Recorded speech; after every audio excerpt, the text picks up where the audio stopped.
অতিরিক্ত হতাশা, একাকিত্ব এবং দুশ্চিন্তা থেকে মুক্তির জন্য কোরআন ও সুন্নাহর আলোকে কী ধরনের মানসিক ও আমলগত প্রস্তুতি নেওয়া উচিত? হতাশা, একাকিত্ব, দুশ্চিন্তা এগুলো এখন আমাদের সমাজের একটা কমন বিষয়ে পরিণত হয়েছে। মজার বিষয় হলো, এ বিষয়ে যারা এক্সপার্ট আছেন, যারা সাইকোলজি নিয়ে কাজ করেন, তাদের অনেকের বক্তব্য হলো ডিপ্রেশন এটা বড় লোকের রোগ, এটা কোনো গরিবের রোগ না। গরিব মানুষ সাধারণত তার সময় কাটে না, ভালো লাগে না, দুশ্চিন্তা, ডিপ্রেশন আছে, এরকম গরিব মানুষের মধ্যে পাওয়া খুব একটা যায় না। তার হয়তো অসুখের কষ্ট আছে, অন্য কোনো পেরেশানি আছে, ধার দেনার পেরেশানি আছে, তার হয়তো রিজিক নিয়ে পেরেশানি আছে, কিন্তু কোনো কারণ ছাড়া ডিপ্রেশন, সময় কাটে না, ভালো লাগে না কিছু, একাকিত্ব, নিঃসঙ্গ, এই জাতীয় ডিপ্রেশন যেটা, এটা সাধারণত বড়লোকি রোগ।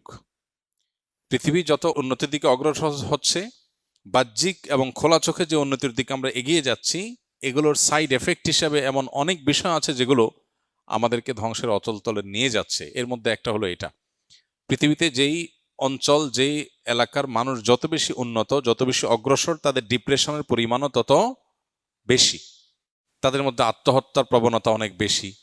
ডিপ্রেশন সাধারণ মানুষ তো বটে, শিশুদেরকে পর্যন্ত ডিপ্রেশন পেয়ে বসছে। তো একজন ইমানদার, প্রথম কথা হলো তিনি সর্বাবস্থায় আল্লাহ রাব্বুল আলামিনের জিকির এবং স্মরণ নিজের মধ্যে জাগরুক রাখবেন। এটা হলো দুশ্চিন্তা মুক্তির সবচেয়ে বড় এবং প্রধান উপায়। আল্লাহ বলেছেন, আলা বিযিক্রিল্লাহি তাতমাইন্নুল কুলুব। আল্লাহর জিকির এবং স্মরণ, এটা দিয়ে যদি কেউ সদা তার অন্তরকে জাগ্রত রাখে, আল্লাহর সাথে যদি কেউ কানেক্টেড থাকে সব সময়, তাহলে তার অন্তর প্রশান্ত থাকবে, স্থির থাকবে, ডিপ্রেশন তার অন্তরকে পাবে না। এখন আমরা সোশ্যাল মিডিয়া বলি, নেটের কানেকশন বলি, নানান যে আসক্তি এবং নানান কাজে যে আমাদের দিন এবং রাতের উল্লেখযোগ্য সময় আমরা সেদিকে দিয়ে থাকি। সোশ্যাল মিডিয়াতে কোনো আনন্দ, কোনো বেদনা, যেগুলো আমাদেরকে সর্বমুহূর্তে আমাদের ফোকাসকে বিক্ষিপ্ত করে ফেলছে। কখনো আমরা একটা নিউজ দেখে আনন্দিত হয়ে যাচ্ছি, কখনো আরেকটা নিউজ দেখে আমরা বেদনাহত হচ্ছি, কারোর স্ট্যাটাস দেখে আমরা ক্ষুব্ধ হয়ে যাচ্ছি, কারোটা দেখে আমরা খুশি হয়ে যাচ্ছি।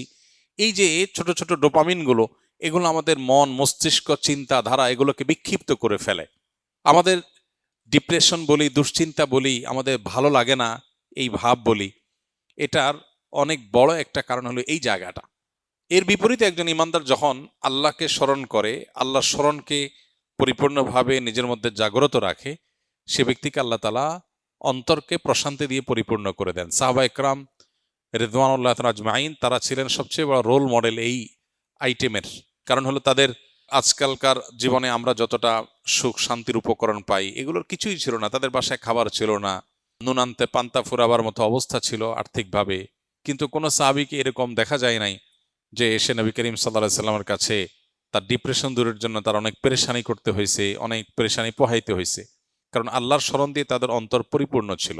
এই জন্য আল্লাহর সাথে যদি কারোর অন্তরের কানেকশনটা সবসময় সে ধরে রাখে, ৫ ওয়াক্ত নামাজ ৫ বার কানেক্টেড হওয়ার উপায়, সকাল সন্ধ্যার দোয়া জিকির আরো ২ বার কানেক্টেড হওয়ার উপায়, ঘুমানোর সময় অনেকগুলো দোয়া জিকির, এগুলো আরো বিশেষ কানেকশনের উপায়। এর বাইরে চলতে ফিরতে, উঠতে বসতে, বাজারে যেতে, বাজার থেকে আসতে, খেতে, খাওয়ার শেষে, খাওয়ার মাঝখানে, ঘুম ভেঙে গেলে, ঘুমাতে গেলে, ঘুম থেকে ওঠার পর, ওয়াশরুমে যেতে গেলে, বাসায় ঢুকতে গেলে, বাসা থেকে বের হওয়ার সময়, যে কোনো ভালো কাজ শুরু করার সময়, সারাক্ষণ আল্লাহর স্মরণ দিয়ে আমাদের জীবনটাকে অত্যন্ত ব্যস্ত করে রাখা হয়েছে আমাদের প্রশান্তির প্রয়োজনে। আমরা সেখান থেকে সরে গেছি, ডিপ্রেশন আমাদেরকে পেয়ে বসেছে। এটা হলো প্রধান কারণ। তাহলে আল্লাহর জিকির এবং স্মরণ, এটা হলো সবচেয়ে বড় উপায়। এবং ডোপামিন এবং এই জাতীয় বিক্ষিপ্ত করে ফেলার মতো, ফোকাস নষ্ট করার মতো, মন মেজাজকে বিক্ষিপ্ত করে ফেলার মতো বিষয়গুলো থেকে সরে আসা, এটা হলো ডিপ্রেশন থেকে বাঁচার অন্যতম প্রধান করণীয়। এরপরে যে করণীয়, সেটা হলো নবী করিম সাল্লাল্লাহু আলাইহি সাল্লাম বেশ কিছু দোয়া তিনি সবসময় আল্লাহর কাছে নিবেদন করতেন। এর মধ্যে একটা হলো, আল্লাহুম্মা ইন্নী আউযু বিকা মিনাল হাম্মি ওয়াল হাযান ওয়া আউযু বিকা মিনাল আজজি ওয়াল কাসাল। আল্লাহ, আপনার কাছে দুশ্চিন্তা এবং পেরেশানি থেকে পানাহ চাই, মুক্তি চাই। এই যে দোয়া নবীজি করেছেন, এই দোয়াটা বেশি বেশি করা যেতে পারে। আল্লাহুম্মা ইন্নী আউযু বিকা মিনাল হাম্মি ওয়াল হাযান। আল্লাহ, আপনার কাছ থেকে পেরেশানি এবং দুশ্চিন্তা থেকে আমি পানাহ চাই, মুক্তি চাই। একদম নবীজি সাল্লাল্লাহু আলাইহি ওয়াসাল্লামের ভাষায় আমরা এই দোয়াটা আল্লাহর কাছে বেশি বেশি নিবেদন করতে পারি। তৃতীয়ত, দুরুদ এবং ইস্তেগফার, এই দুটি আমল প্রসঙ্গে হাদিসে স্পষ্ট আমাদেরকে জানানো হয়েছে যে এই দুটি আমল বান্দার পেরেশানি দূরের ক্ষেত্রে সহায়ক ভূমিকা রাখে। যে ব্যক্তি ইস্তেগফারকে তার জন্য অবধারিত করে ফেলে, ইস্তেগফার যে ব্যক্তি নিয়মিত করতে থাকে, আল্লাহ তাআলা যে কোনো পেরেশানি থেকে মুক্তির পথ তার জন্য বের করে দেন। সেজন্য এই আমলগুলো আমরা বিশেষভাবে আল্লাহ তাআলার কাছে নিবেদন করতে পারি। আল্লাহ তাআলা আমাদেরকে দুশ্চিন্তা এবং পেরেশানি থেকে মুক্ত হওয়ার তৌফিক দান করুন।